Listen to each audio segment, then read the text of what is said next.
अंधों में काना राजा होकर बैठना कोई बड़ी बात नहीं है। 4 दिन का सुना हुआ अंधों में काना राजा हो जाता है। पर जब विद्वानों की सभा, राजा जनक की सभा आपको कुछ माने, तब आप, राजा जनक ने अष्टावक्र को माना, आया समझ में, तब वो झुका। अब झुकाने के लिए नहीं, पर इतनी अपनी वो बढ़ा लो कि बोला खुदा भी आकर बंदे से पूछे तेरी रजा क्या है। इतने तक अपने आप को तुम पहुंचा सकते हो। ये है सच्चे गुरु का मिलन हमारे साथ।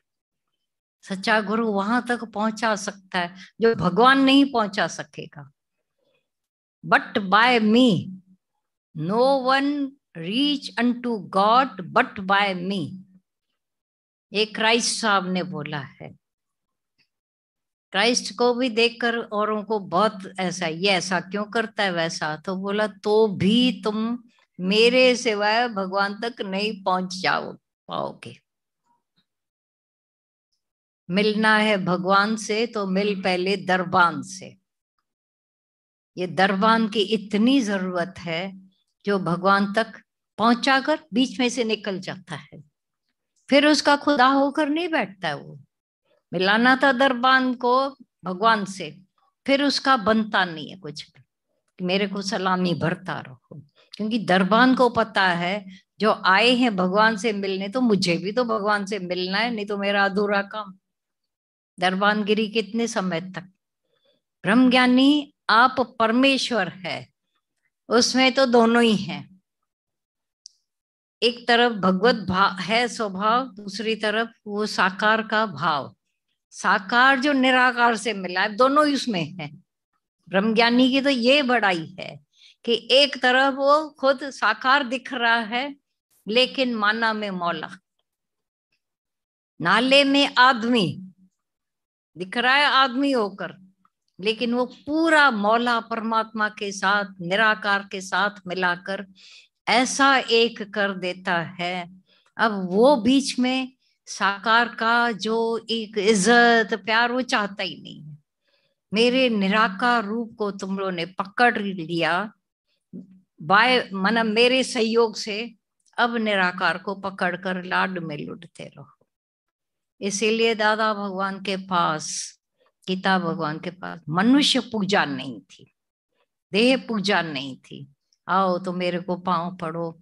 आजकल एक और, पहले हाथ जोड़ने का ट्रेंड था, अभी कुछ दिनों से देख रहे हैं जो आ रहे हैं मैं पांव को पकड़ेंगे आपके। अरे दादा भगवान की सख्त मन्ना है, तुम उनका भी नहीं मानोगे तो किसके हो फिर? हो किसके? अपने मन के हो अभी भी, अपने आदतों के इतना वर्ते पड़े हो कि मेरे को करना ही है, उनको मैं अपना मानेंगे?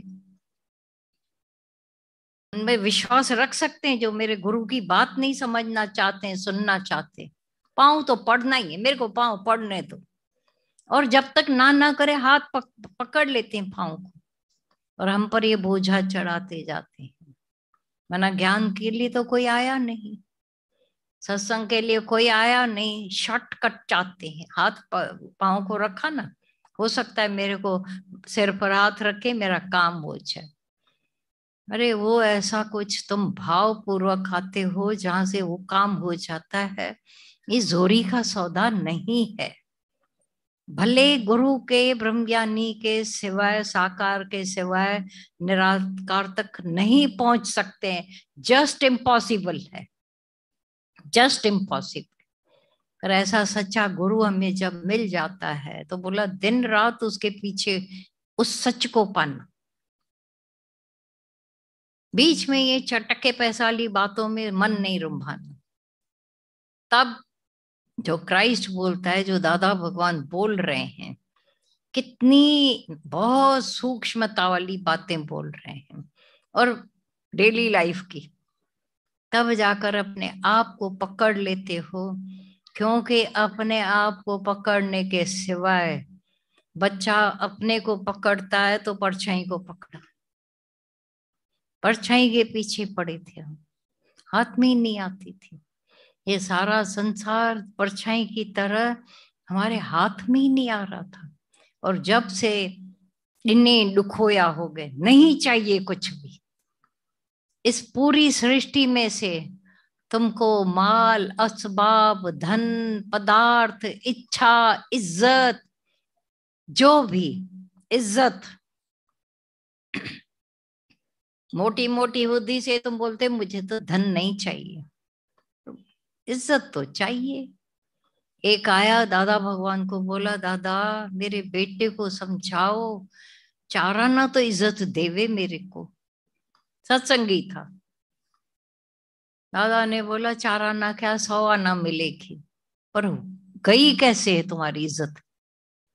किसने कैसे किसे, क्या बच्चों में अंदर में ऐसा पाप आया है, या तुम्हारी आदतों ने तुमको ऐसा बेइज्जती का लायक बनाया है? उसके अंदर सोच चली। मैंने कहा हाँ। उसने बोला बराबर मैंने अपनी इज्जत आप गंवाई है। दादा को उसको रियलाइज कराना था कि अगर इज्जत पाते हो तो अपनी सच्चाई की वजह से, नहीं तो अपनी नीच आदतों की वजह से तुम अपनी इज्जत आप गंवाते हो। तुमको नहीं चाहिए इज्जत, नहीं चाहिए। कोई ध्यान जाएगा? दिने दुख होया मिले तो पण और भी तकलीफ वाला है। खफे हो जाओ, मुझे प्यार मिल रहा है, मुझे साथ मिल रहा है, मुझे पैसे मिल रहे हैं, मुझे धन मिल रहा है, मिल रहा है, मतलब कर्जा चढ़ रहा है, कब उतारेंगे?